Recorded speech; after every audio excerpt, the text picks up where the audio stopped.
Ferdinand Emmanuel Edelin Marcos Sr. was born on September 11, 1917 and died on September 28, 1989. He was a Filipino politician who was the President of the Philippines from 1965 to 1986. The energy sector plays a key role in the country's economic activities. President Marcos wanted the Philippines to be an energy self-reliance. 7 facilities that use the water from Lake Lanao that flows along the Agus River and discharges into Iligan Bay.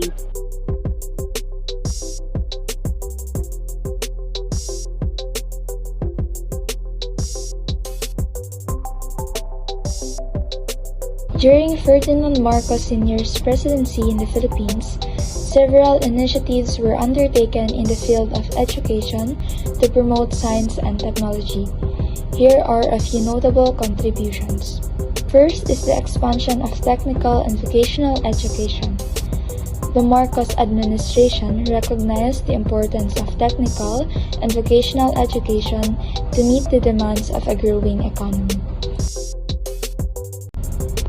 Next is the establishment of technology-oriented institutions. During Marcos' time in office, institutions with a focus on science and technology were strengthened. These included the development of the University of the Philippines College of Engineering. Next is science and technology scholarships. The government under Marcos introduced scholarships programs to support students pursuing degrees in science and technology-related fields. Next is the modernization of educational infrastructure. Efforts were made to modernize educational infrastructure, including the construction and renovation of schools and educational facilities. During the presidency of Ferdinand Marcos Sr. in the Philippines, there were notable contributions and initiatives in the field of agriculture and agricultural technology. Here are some of the key contributions made during his time in the office. Number 1. Establishment of agricultural research centers.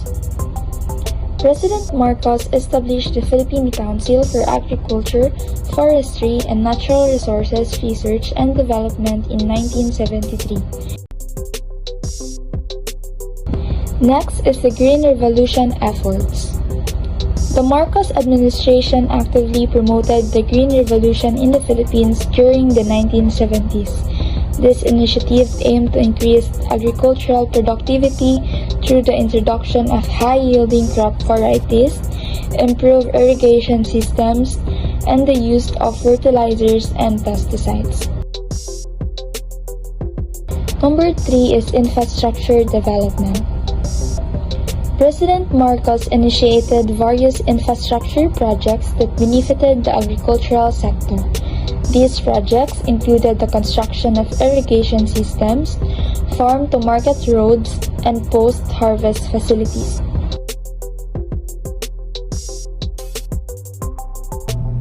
Ferdinand Marcos implemented a significant number of infrastructure projects during his presidency, which was believed contributed to the country's development and modernization. So, first of them is the Bataan Nuclear Power Plant. Marcos believed that to meet the country's energy demands during the oil crisis in 1973 and decrease its dependence on imported oil, the country should shift to nuclear power. However, when it was nearly finished, it had cost the government $2.3 million, which was fully paid 30 years later. He was a Filipino politician who was the President of the Philippines from 1965 to 1986. He ruled as a dictator under martial law from 1972 until 1981. And in 1969, he was re-elected, becoming the first Philippine president to serve a second term. During his first term, he had made progress in agriculture, industry, and education. primary health care. On October 19, 1979, the Letter of Instruction or the LOI 949, the legal basis of primary health care, was signed by President Marcos, who adopted primary health care as an approach towards the design, development, and implementation of programs focusing on health development at the community level here in the Philippines. The National Kidney and Transplant Institute, or the National Kidney Foundation of the Philippines, was created on January 16, 1981 by virtue of Presidential Decree 1832 signed by President Ferdinand E. Marcos.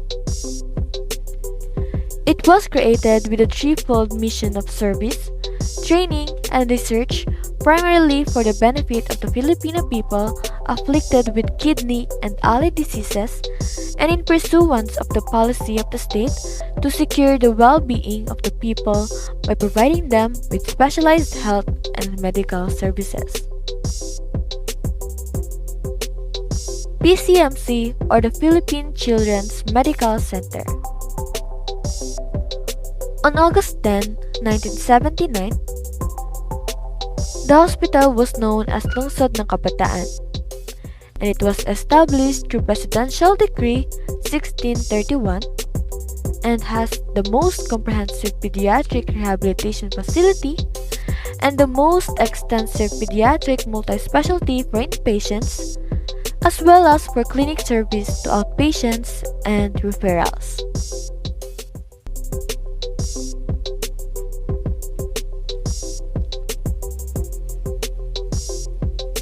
The Lung Center of the Philippines, or the LCP.